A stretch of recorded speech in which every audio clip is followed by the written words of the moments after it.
Welcome back to College COD. We're in Stage 2, where the good have become the better and the bad have become the worse. I don't know. But they're all now relegated, or at least placed into positions amongst very likely even opponents. At least that's the intention. And as we're through the first series of the night, with Concord finding a 3-0, we move on to Davenport versus Rowan. And this one will be interesting. I think for Davenport, a lot of favor was built into this roster at the beginning of the year. They suffered 2 losses against the other teams in their region that also are in the top cut. And they slid just a little bit when it came down to what we think about this team at the moment. Even more so than that, right? We're in Tier 1. Both Davenport and Rowan are going into the series 0-2 for Tier 1. Remember, top 8 for Tier 1 will place you inside of playoffs. You place bottom 4 within Tier 1, you would then have to play through the regional LCQ to then qualify for the tournament.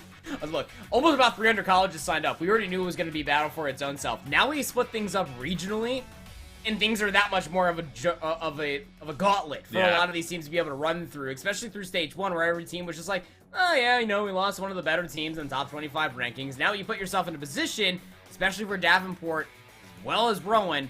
None of these teams are placed. I mean, Davenport have getting suggested they are number 21 ranked overall for as far as power rankings are concerned.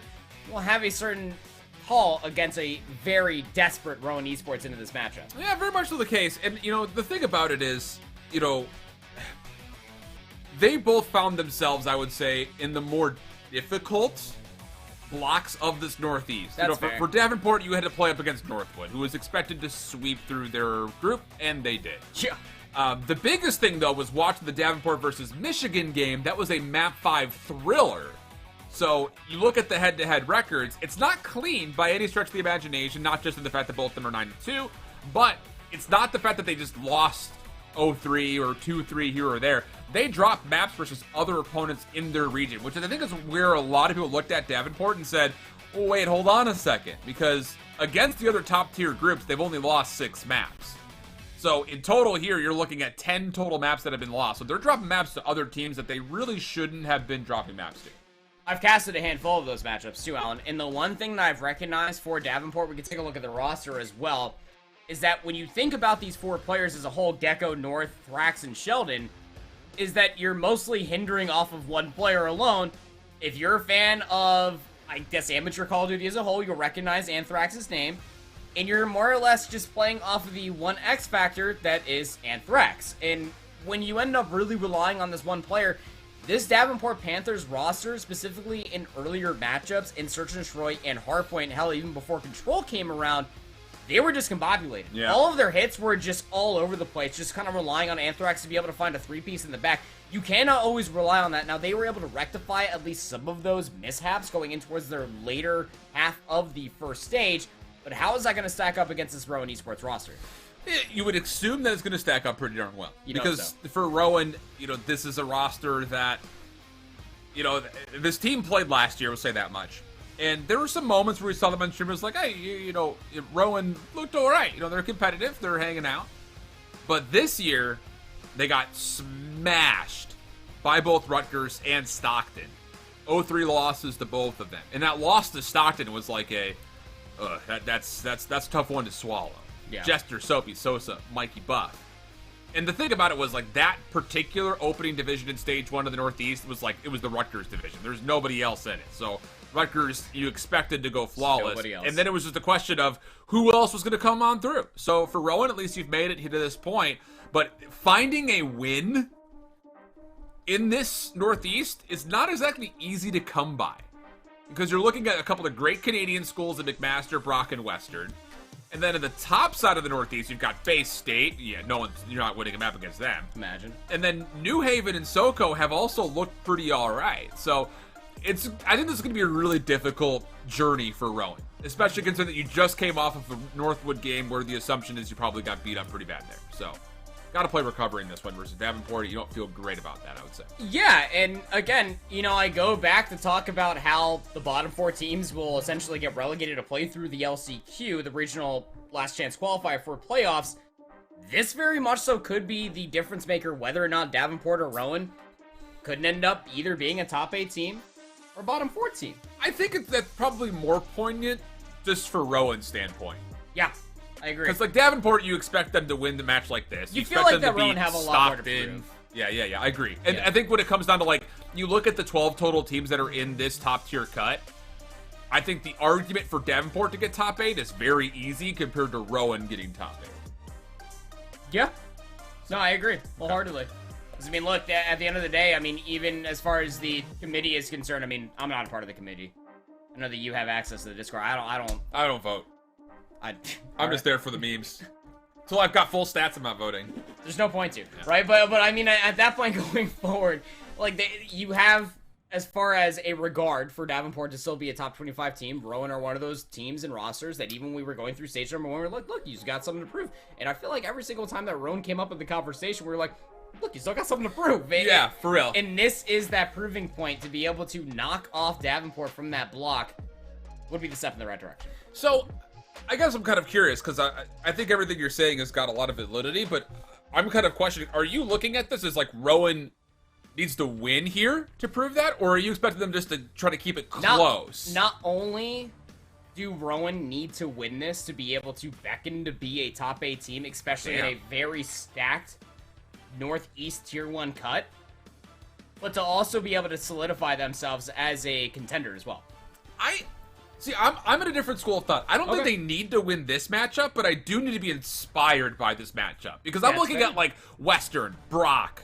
You're going to be, you don't have the head-to-head tiebreaker versus Stockton. You're not going to play them again, but Stockton, New Haven, SoCo, like, those teams, I think, are all going to be kind of, in a lot of people's minds, possible bottom 4 consideration. So, as much as I would love to see Rowan put up a fight and inspire something here, I don't necessarily look at this as, like, a must-win situation for them personally. But I don't know. Good start for him. How about that? 15 straight seconds. So, I'm stupid. You're smart. Play-by-play caster speaks for it. The color caster goes burr. As Rowan Esports, of course, I mean, they're starting off with the favorite side, right? And what do we mean by the favorite side for Tuscan Hardpoint? Well, you have that one extra head glitch to play off of, and that is that little tree planter box. But I thought a putty cat. But even still, I think what you're mostly looking at, what Rowan are able to do, is not only convert themselves from the favorite side, they get 50 seconds off of P1. That's nuts. And they're zoning away the Panthers on the backside of the column hill already. It takes usually more than 10 seconds to get that first one. Yeah. So yeah, that's an absolutely perfect first hardpoint. And how about the bless up RNG here? Sosa and Mikey Buff are going to spawn in the back, and you see Davenport. They quickly snap around saying, whoa, wait a second. Gecko up top on 5 is looking for streaks to make life a little bit easier, and whoa, he actually predicts the ladder correctly, but doesn't fully clear it. So Soapy turns that into a double, and Rowan, a chance with 30 seconds left to come back through, and Jester wasn't sure who was alive and who was dead in the zone. Still finds the kill, but it's North with a little bit of help from his friends to get back through and get Davenport back on the time. But still good contested time. Great. You're mostly looking at for Rowan. When you're thinking about it at the grander scheme of things, you were able to find contested time. Now the issue will coexist itself for Panthers going forward, or for the Owls, excuse me, that Rowan need to be able to win these rotational gunfights going into the backside of 3. The simple fact also finds themselves that they need to be able to deal with this Sheldon individual in the backside of P3. But the moment that they are able to do so, you also have Thrax that is able to influence themselves on the backside of 3 inside the restaurant, trying to buy themselves some time for their teammates to be able to work across the middle of the map to play in for what is a money hill here on Tuscan. That was an expensive decision for the Profs, but I think that was a good one, though. You lose a little bit more extra time on the scrap time for 2, but you do invest extra numbers to get around the back. The problem is, can you fully hold it? Mikey almost says a definitive yes, but will fall, leaving things just onto the shoulders of Soap. Nothing there for him, and Davenport have now completely held off that initial attempt from Rowan.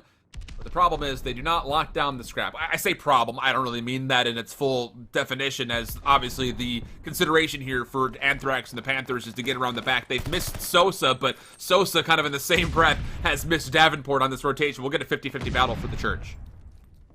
It's generally how you're going to see things going in between these two teams. I mean, look, the Church is not an easy hill to hold on to, but so long as the team is continuously slaying out, you will continuously find value out on the backside of the Church to be able to hold the closer reinforcements.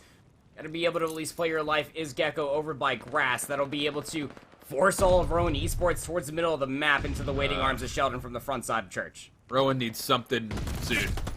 50 seconds on P1. 25 seconds since then. Not exactly what we would call good fortune looming here as Davenport take their first lead. 25 seconds to fight for it. The Profs stacking for a north side hit. Red by north. Also some help starting to brew as Gecko gets a pretty solid read and finesses. Soapy eventually able to deny, but the problem is you don't get any numbers into the hard point itself, and as Soap falls, Davenport start to really steamroll this lead, not just on the scrap, but also on rotation here to the 5th. So realistically, since the first hard point, it is 25 to 101. 101, yeah. And if you can tell by both Alan and I's voice, that's not good. Need more out of the Profs. I'm not inspired. All right? I'm not inspired. Not inspired so far. It was a great P1, but I mean, now you got the Panthers really coming into their own. 14-12 for Sheldon. I was gassing up Thrax, who is 10-7. Yikes. Who also was able to burst through the window of team kill will be forced. But even at the end, once the dust all settles, we're down to 30 seconds remaining inside of P5, and the Panthers are not budging. Oh, it's starting to get a little bit out of hand. Sheldon, another double for it. Trade will be there. North on 5. There's the 6 for the strafing run. And if Sosa single-handedly, if he just solo chells us at 3 and 16, I may lose my mind. He does, but at least he wins a gunfight. So now, the total goes to 25 to 150. Not good news. Not inspired, Alan. Not inspired. We're not inspired over here in this bedroom cast right now, and yeah, I mean, look, this is one thing that I was talking about when it came down to the Panthers. I mean, you would really have to assume going forward that for a lot of CCL teams, for any team, really, I mean, look, you were down 50 seconds going in towards P2 through the first set of hills. Some teams will be, I mean, their demeanor's got to be shot. But Panthers are able to then rectify that. Where they really came down to a lot of their closer matchups, they really let maps spiral out of control. But the biggest stark difference, in my opinion, is that they're also able to play off a lot of the kills through the middle of the map, play off of one another, and be able to recollect themselves to be able to get some very crucial hardpoint time from the back end of that first set. I'm going to go off the rails a little bit here. Just for 30 seconds. I have to go with you. If you're the Profs, Okay. what are you doing? So many of these hits have been so uncoordinated. One player pushing through mid, one challenging forward under the hard point with no AR support. If you're getting smoked like you had been in the last 4 straight hard points, you have to set something up. You know, someone's got to take that IGL role and say, yo, wait until we have 4, last one off spawn, say when we need to go. Even if you're full flooding, I don't care. And this is already looking a little bit better to try to recorrect that. Yeah. But the problem is there's not winning any gunfights. Really, they're not even taking any gunfights. I mean, North is down to 64 HP. He took 2 bullets in the last 2 eliminations he had. Now he's on 5 in a row. Sosa trying to work a 1v1, but he doesn't keep his life. And Anthrax doubles up by just stacking them through Church Alley. And this is something that, I hate to go this kind of tangential, but like, for Rowan, like, we're looking at you in this top tier cut of you have to put up a fight if you want to have any signs of life against these teams that we're looking at in the Northeast to avoid that bottom 4 spot. And it's moments like this that we need to see corrections on, because just kind of randomly hitting these guys is not going to get the job done whatsoever. Yeah, exactly. And you need to be able to obviously show team cohesion. I mean, let's be candid. That'll win you games more often than not. And it really does feel like that. I mean, the Profs are just sprinting, trying to get themselves positioning before they'd even think about taking a gunfight. And by the time that they're done tack sprinting into said positioning, then you have players in very influential positions like Anthrax inside of you. They will clean up 3 more players in a row on a 9 spree. Has a good look at 10 down range. And again, more players from Profs are just sprinting in. They're going to close out here. Where's the stuns? Where's the nades? Nowhere. Ugh. 11. Yeah, that's tough. And again, I don't mean to harp on it too much, but I mean, this is what you're going to expect when you're playing in the top cut. And to be fair, and I'm coming at this completely off the rails again, this Northeast division is soft. Like, there are 3 good teams in this Northeast division. So, you've got to show something better than this. Davenport will put him in the 100-point club. The final tally was 250 to 48 after that first hard point. Yep. I wrote that out of my notes. Did you? Yeah, I did. Yeah, not one. Oh, I see that. Yeah.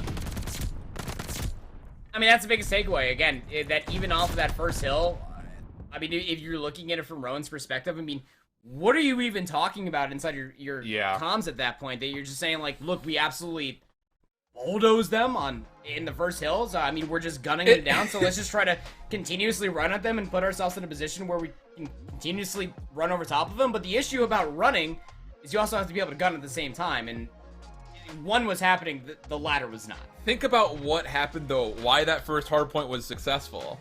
Favorite side? No, you have, your setup is already predetermined. That's... You know exactly what you're going to do, who's going where, because you've thought all that through. So, they're capable of doing it. It's just, if you're the props, and you go back and you're rewatching this, or you're either of your two 0-3s versus Stockton versus Rutgers, in hardpoint in specific, you have to know, what are we going to do? If we start losing members and we spawn out, what is our target focus? What are we trying to get to? Because so many of those large sprees from Davenport came off of the first blood was good for Davenport, and then the other three decided they wanted to still play into a 3v4 or into a 2v4. Like, at a certain point, you got to be happy with, okay, you know, the hit stops here. Wait for help. Try again. Instead of, it's a 2v4, we're still going to run in and try to do it. Like, that's just not disciplined. And you know what's even more frustrating is that when they are just sprinting in, it's in a linear fashion. I mean, there weren't even, like, many opportunities for them to try to work a coordinated bench. Yeah. Like, even, like, looking over by 5 when they were trying to break inside 5. Everybody was trying to work their way through the rooftop side. Nobody tried to work their way up to the bottom side of the staircase. Bro. Yeah. That is 76 non-traded kills. That's quick maths. Thank you. Proud of you. Thanks. Can confirm. He has no calculator here. This is not a green screen. We are sitting next to each other. That's like, I didn't see how many total kills they had. They were like close, if not just barely above 100 total kills. That's 75% plus of their eliminations were non-traded. You're just blowing my mind now. I don't know. I can't do math like That's that. not good. I need calculators. I need sheets and Excel spreadsheets to be able to do that for me. But one thing that I can at least confirm is it's not good. Not good. But I think, again, what you are mostly looking at, just to talk about the broader scheme of things, you know, you bring up one fantastic point, and that's a simple fact that when you're going in towards P number 1, you have what feels like the past, like, 10, 15 minutes to talk about our opening break. You know which side you're going to be spawning. Week 1, right? Like, exactly. Yeah. But then when it comes down to Vanguard, especially with how the pace of play is that much quicker, you have to be able to make those split-second calls in those small talk type of conversations in very quick succession of one another. And if you are unable to do that, a team that is absolutely slay heavy, like what we're seeing from the Panthers, that are able to find kills, rotational kills, and put themselves in power positions, will absolutely millywop a team that is constantly talking about, okay, I'm going to this position first before I'm talking about, okay, I'm collecting off of the trade here. Right. No, I think, you know, again, I don't want to harp too much on Rowan. I'm just more throwing this out there as far as not just them, but a lot of teams that came in out of their first division in the 3rd seed, getting into this top tier cut. It's like, hey, what are we about to get ourselves into? It's like, these are the moments that we really will see the difference between those teams that aren't just top 20, but just the teams that are 1st, 2nd seed out of their initial pool, now into the top cut, playing up against the teams that finished 0-6 against the other teams that finished in the top cut in their individual regions. That's where things get difficult. What's map 2, Berlin? Berlin. All right. Snipers? Maybe. You know, the thing, too, is, like, now taking the other side of the coin, your search, your control could get you through some series. If you're a team that's an underdog. That's always been the story throughout every Call of Duty. Man. Neslo the series. 2-3-5. Look, I mean, like, if you can come out and you are not absolutely dominating as far as hardpoint is concerned, making those clear-cut decisions in a split second's time, you have a lot of time in between rounds to be able to talk about your opening breaks, talk about the retake potential, the if and then statements while all things are breaking down. Because there is time to be able to make that obvious opportunity happen for yourself. You know, you just can't end up happening when it's like a 3v4. And you got like 16 seconds remaining for the retake. But I mean, even still, furthermore than that, this is, again, something that I swear I'm going to sound like a broken record, especially when it comes down to CCL. This is where we do see that Old Testament strategy of, okay, one team is going to absolutely run at them. They're going to be able to recognize we have the better gunny. That has been the Davenport Panthers search and destroy strategy all stage 1 long. They're just going to absolutely try to overwhelm their competition. Now, I have seen a lot of different times where the Panthers actually get methodical, but when it comes down to the profs, they have to put themselves in a position to be able to collect, especially on Berlin, for the ample amount of cross line of sights that are available to them, defense and offense alike, to be able to stop instigators like Anthrax from blowing up the play from the front. Now, I'm going to go to the initial point that you bring up there. The whole Davenport, hold W, not hold up, run forward. Yes. Yes. Is that potentially something that needs to be looked at coming off of an 0-3 loss to Northwood and then a MAP 5 loss to Michigan, which I think for everybody when we initially saw that matchup, that was an upset because we didn't really know how good Michigan was going to be until they played Davenport. That's a good point. So, I mean, is there maybe a couple defaults that have now been learned because of the other two matches they had played in Stage 1 versus their Northeastern counterparts from their initial region that also find themselves here in the top cut? Look, absolutely. I mean, outgunning your opponents is never going to win you continuous amount of search and destroy maps. And this has been something that we've been able to look at through a lot of different Call of Duties for a lot of different years to come. And it will be in many more future Call of Duties as well. You might be able to get away with it here or there versus some other talent that is offered in your pool. But I think you have to go back immediately to that Michigan match and be able to fully realize what they did so well. I mean, the Wolverines absolutely ate them alive when it came down to their over-aggressive plays. We'll have to see. The Profs on offense first. Got a lot of focus over towards this concourse area early. Only one defender inside of the side, and you can't even see what number he is because it's just being overwhelmed by all of the yellow arrows, but it is Gecko. Has to play a 1-for-1 at least, and he will not be able to do that as Mikey finds the kill from behind. Davenport scrambling to get over here defensively towards A, and as they do, they find at least one counter pick, and Anthrax on the flank opens things wide open. No one's stuck for the initial plan after the first blood. Can't tell by my candor, that is a mistake. Leaving Jester for a 1v3. Down low, the beatdown comes through, hold on. 1v1. Gotta get the regen off, and there's still 40 seconds to play. A lot of time for them to be able to put themselves back up in the upper courtyard. Jester has a lot of angles to be able to cover, though. Not gonna fully read that Sheldon is still lurking inside of the office. Time favorable for Jester. Going to take the long route back around, but Sheldon is watching this. They see one another.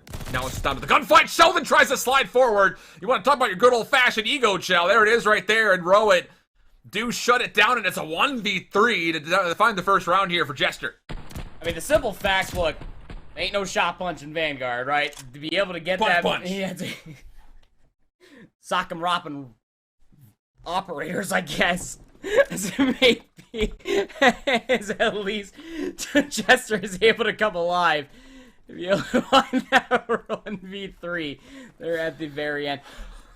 I gotta say, I mean, look, that was a play, especially being able to overwhelm. If they were just a little bit less hesitant, they probably would have been able to work that quick play a whole lot easier and deal with the rotation that was about to be coming through from the Panthers. But now on their offense, you do have a sniper in play. Starting to look like a B middle as the bomb carrier of North is fishing with the idea, trying to get themselves inside that B hut. Oh, and Anthrax is not going to know how close he just was to well, now he does.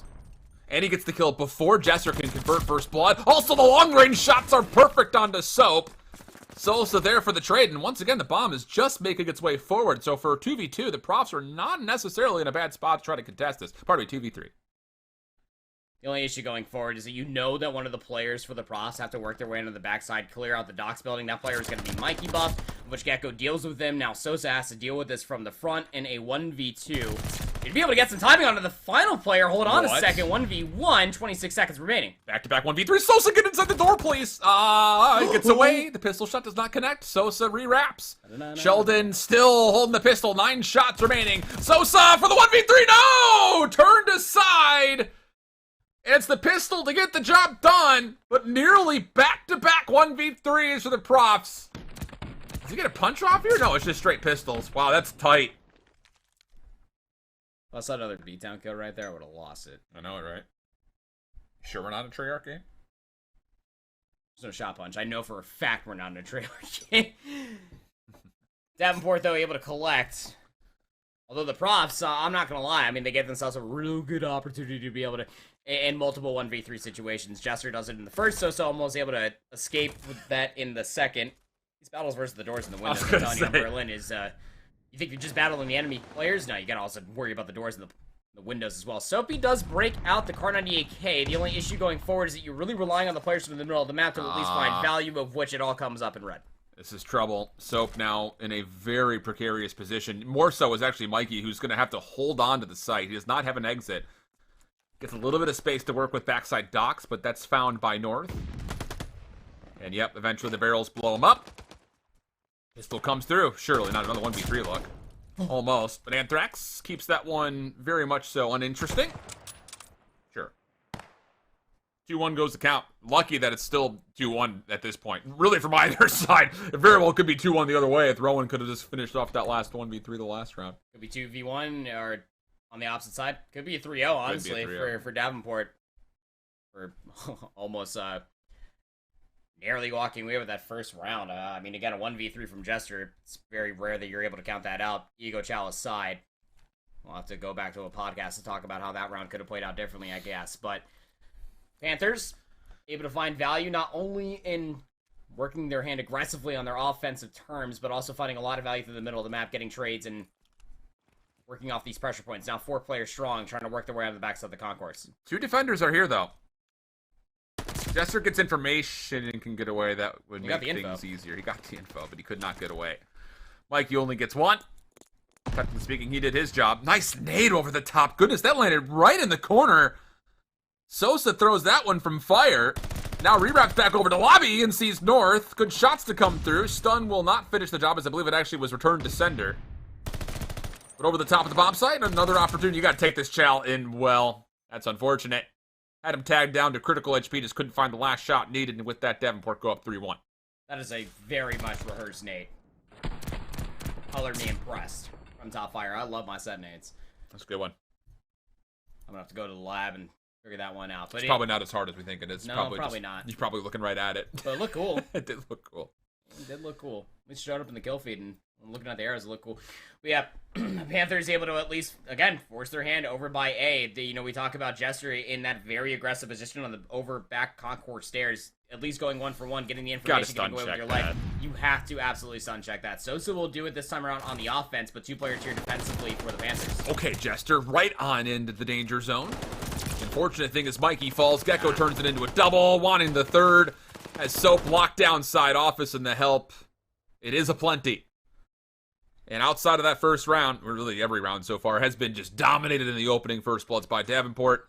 And it's one of those situations where, you know, as much as I want to sit there and say, like, Davenport, you need to show us something new besides just flooding, you also don't want to show everybody else in the top cut what your search looks like. So you expect to win this series.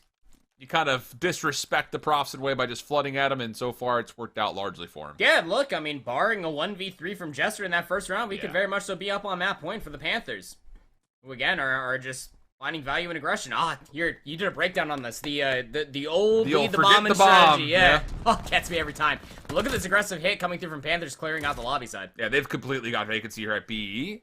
Pending. Actually, did not get a kill through the middle of the map, so Sheldon's rotation into B is not safe by any stretch of the imagination. And in fact, you may actually have to wait for these players deeper to come through, but oh, what a shot that is from Sheldon! Pistol now in hand. Mikey looking for the trade, will find it, and with that, the bomb now dropped just outside mailroom. The map has quite honestly flipped. Who's on offense, who's on defense? You decide. Just kidding. The game's already decided for us. Going to be a very long wrap coming back round from Gecko and Anthrax.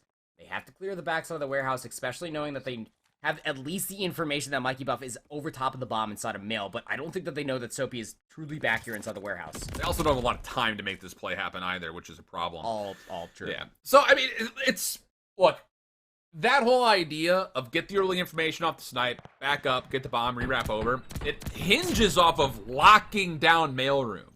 And I don't know if it was just a lack of information while they were playing through P5 on the offense saying, oh, nobody crossed into mail, and it kind of caught that one member off guard. I forget who it was.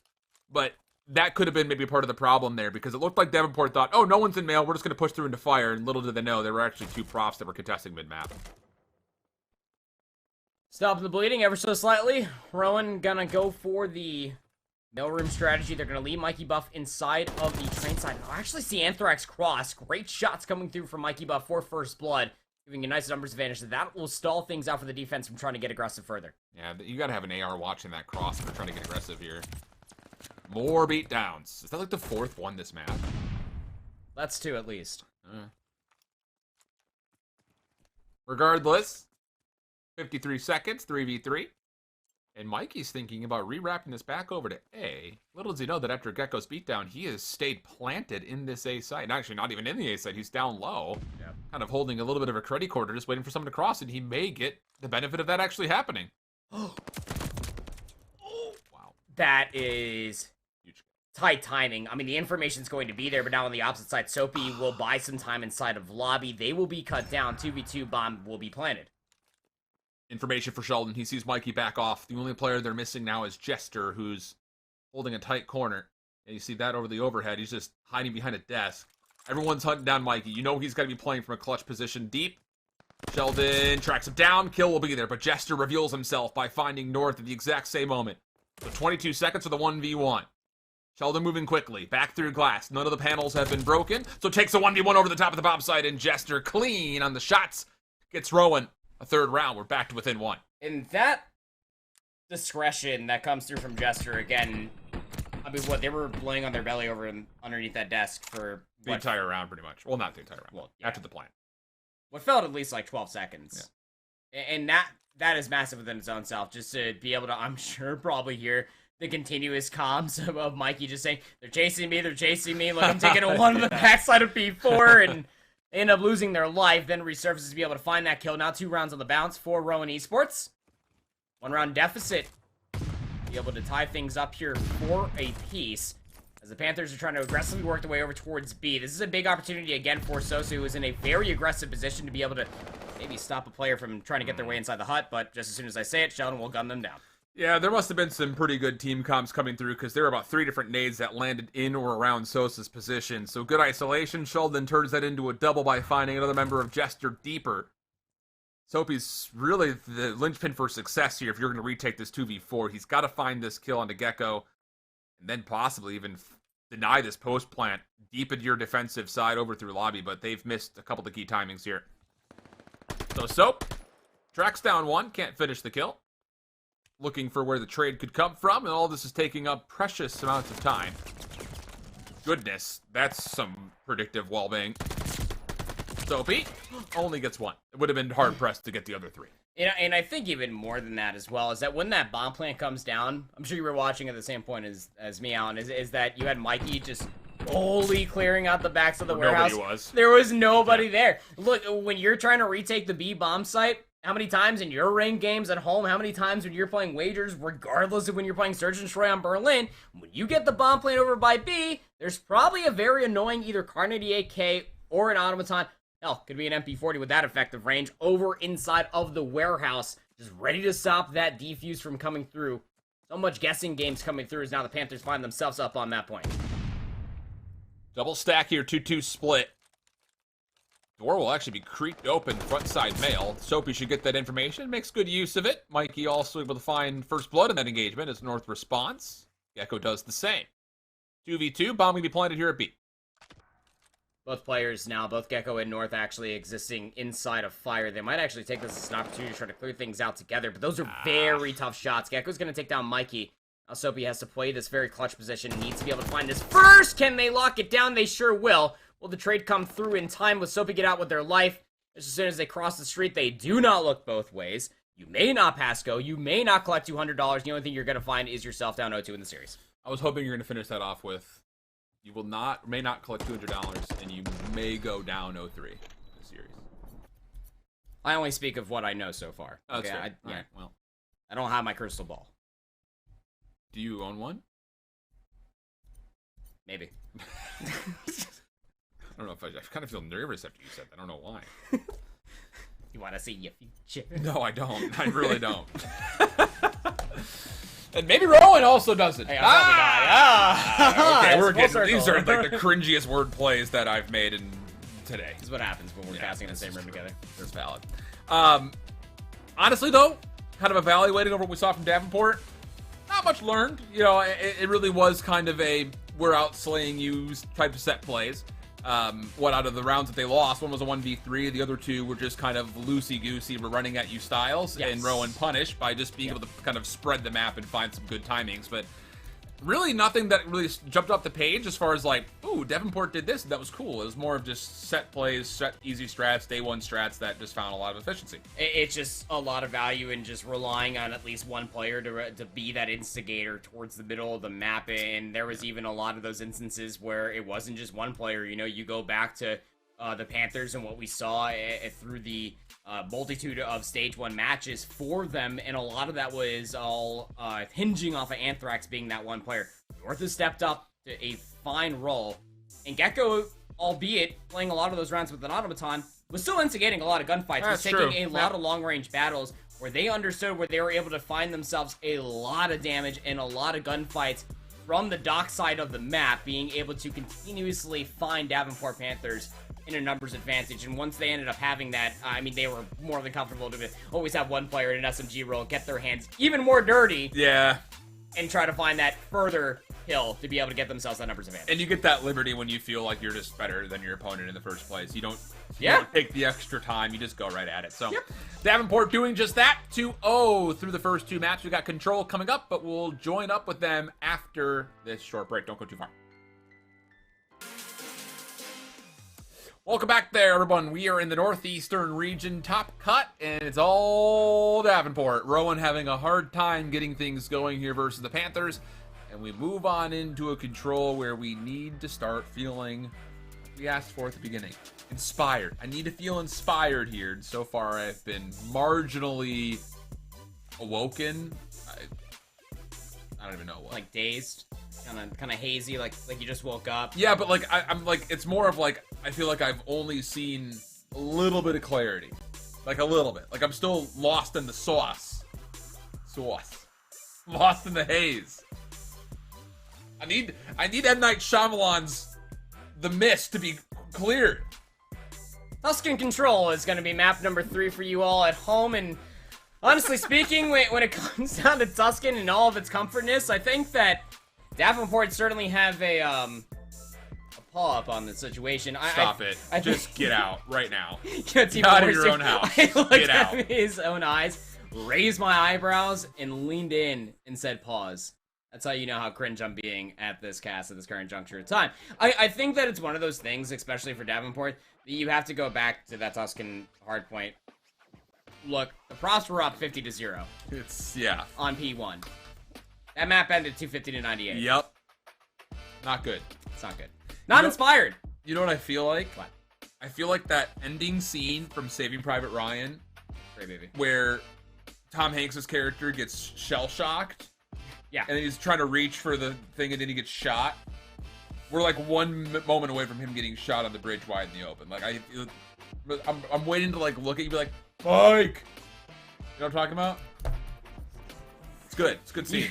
You really reached for it? We took a while to get there? I committed though. I just had to think of something that was gonna give you a 1-for-1. Look, That's how I Valentine's feel. Day is last month, but your commitment is through the roofs right now. I honestly think that you're right though. I mean, like, look, I talked about this in one of the after action reports as well. I truly believe that Rowan are just a few steps away from being that team. They're giving themselves a lot of good opportunities. I mean, even through that search and destroy, we saw a lot of attempts, especially through their offensive push. Look, even though they had ended in 6-3, when they were going towards that A bomb site, there was a lot of courtesy, a lot of consideration towards the middle of the map. I'm not sold. I'm not saying I'm sold either. I'm saying that they're a few steps away, brother, for you to be sold. I'm not trying to sell you stunts. Look, I'm not coming to your door trying to sell you a kitchen set, okay? I'm just saying that I'm a few blocks away from selling you a kitchen set. You're going door to door selling kitchen sinks? Sets. Oh, they said sinks. just like stupid. I hate it here. I don't. It's just fun. Not fun for Rowan though. No, it's not. No. I don't know. You know, it's just we're gonna see this, especially on Wednesdays, or Tuesdays, just because again I feel like this northeastern region is the weakest of the 4 that we had just initially by just geographical happenstance. So like we're gonna see, I think, a lot of this to come. Like you kind of see on the Bravo stream, like Western's getting beat up by New Haven right now. Like who would have guessed that? Things we wouldn't know until we reach the stage 2. Exactly. So I mean, like for me, the northeastern region you're going to get more looks into teams that are like this, where we've got a ranked opponent, we want to put them on stream to see what they've got, and they're going to be playing up against teams like Rowan or Stockton or SoCo, or whoever it happens to be. Yeah. And we're going to be getting looks at like, okay, like if you are a team that's fighting to get out of that bottom 4 position, you have to be able to provide some sort of contest, because at the end of the day, even if you do get into playoffs, are you actually able to compete at that level, right? So I think that's even really, at LCQ too. I mean, like, even at LCQ. Yeah. Because you're gonna have teams that are coming out of the Southeast, like Georgia Southern, that are just gonna be sitting there waiting for the LCQ at this point, because they're gonna beat up everybody in that second tier. That's still so crazy, man. Georgia Southern's. It's tight, man. It was tight. It was a Season 0 tight champions, man. Yeah, it's a tight opening stage for that region. But it's like you say. I mean, I genuinely believe that as far as all 4 of the regions are concerned, this is the easiest of the 4. Yeah, that and like parts of the Midwest is the only other one. Yeah, totally. That if you can't showcase your talents here, look, you don't have to win the series. I'll go back. I'll double down on my point that I opened up this matchup with. You don't have to win the series, but you have to at least show some of resemblance that when you go up against other teams, like say New Haven or McMaster, you better hope that those maps, if not the series, can be taken, especially like Brock and even Western at certain points. And McMaster's pretty good too. Don't sleep on that. Opening stun, bottom side Church. Anthrax looks to turn that into a double, but only collects the first. North will make sure the second does get there. So A progress will lock in a first tick. And beyond that, Gecko making a play a bit more forward. 3 props in front of him. There's the first, there's the second. His teammate found the third. Oh boy! They've lost 1 life, and that will be good enough for the A zone, plus a threat through Church already established. Only Alan can tell by my face right now. I feel like I just smell a cream cheese burp, and it doesn't smell great. 9-1. 10-1 now. And, I don't know, I just feel like I just keep calling on numbers. Look, Jester just found a kill. That's cool. B-Zone just gets first tick of progress, and, oh boy. Well, actually, they did stop the B-tick yeah, just before. Yeah, okay. I thought it went through as well. Problem here is it's 2 minutes and 10 seconds to find 16 kills. That should not be difficult for Davenport to do, especially if they're going to continue to find easy routes into Church like this. You know that you got Rowan essentially bunkered on the site or playing around the back. So something has to happen right here, right now for the profs. Anthrax gets the information that he needs, tries to cook up a nade. Sheldon able to get the kill from top side radio, and that will lead at least to an attempt to get to B, but it is shut down. You still have Anthrax actually existing on the backside of Church, and if you are Rowan, I mean, you have to deal with Thrax, but he's just doing a great job finessing. He found that kill.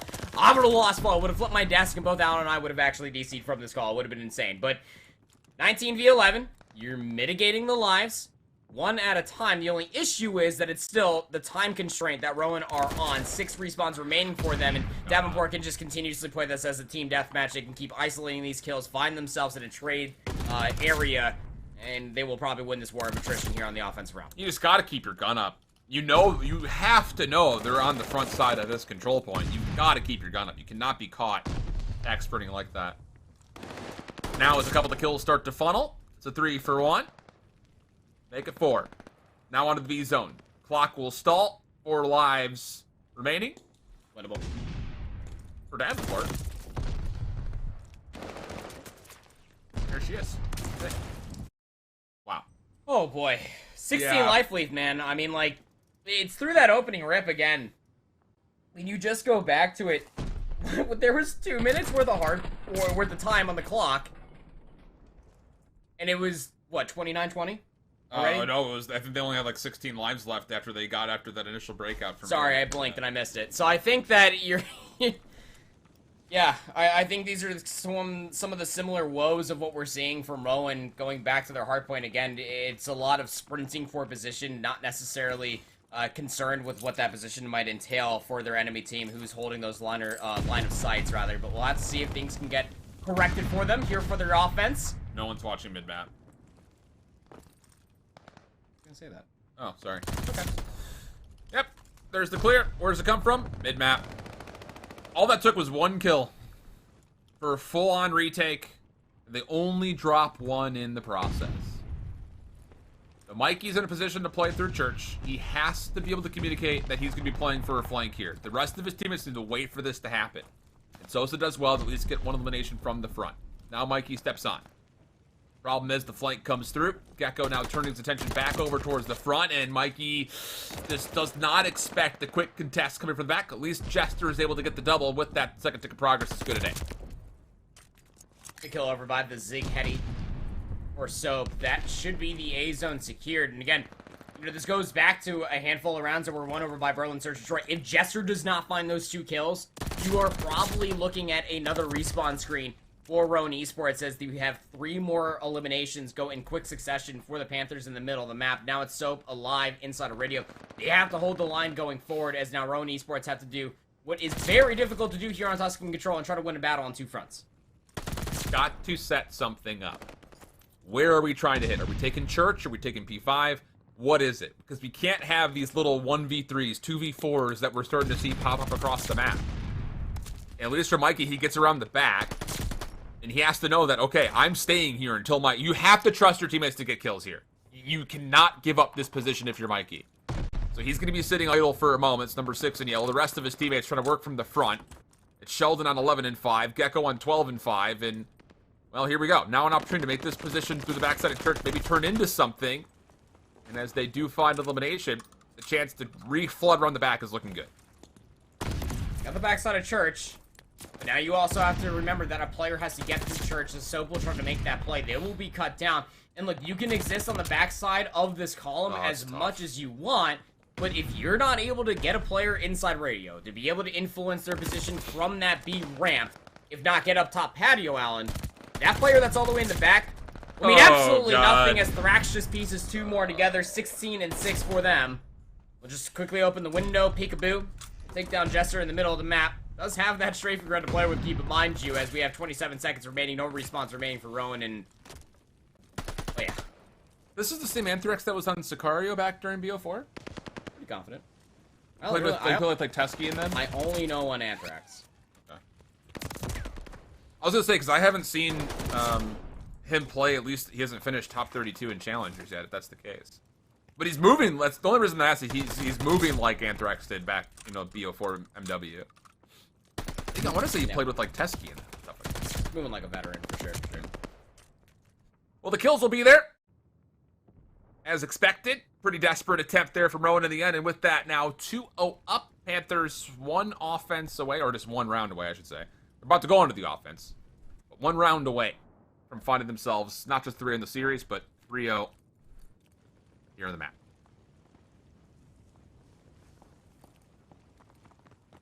Yeah, 20 and 7 for Thrax, 15 and 7 for Sheldon. This is not looking too good going forward. Not good at all. You got a reverse sweep here in the control and a reverse sweep in the series to make an argument for yourselves. And as the opening rep will start ensuing for us here, another big engagement that does go in the favor for the Panthers. And look, I mean, you try to get things mixy. You try to complete the flank going around on the backside. It blows up in your face for Rowan. 28 v 25. The A zone should surely be secured now. Gecko find themselves on a double positive 2 in a row. We'll run into Mikey down by the column, but zoning is complete. A zone has been secured. 60 seconds added onto the board here momentarily for the Panthers. This is just so much time, dude. 2 minutes and 20 seconds. Like, it's just so much time. And look at the positioning. You've got high ground control. You've got patio control. Rowan is fighting quite literally an uphill battle with where exactly Davenport's position. Oh boy, 1 more to find here. Anthrax going to move a little bit further forward on 5 in a row. There's number 6, looking for the glide bomb that he missed off of his last large spree. And you're going to get a tick of progress here too. There's no one for Rowan that can touch. And if they get 1 more kill, they're going to stack this and put this game out of reach. They could technically do it right now. If You need kills first. Oh yeah, I mean those help. Also just force Rowan's hand as well, as they have to at least rely on 1 player from the top side of green. That's actually going to be Soap, who ends up finding themselves 2.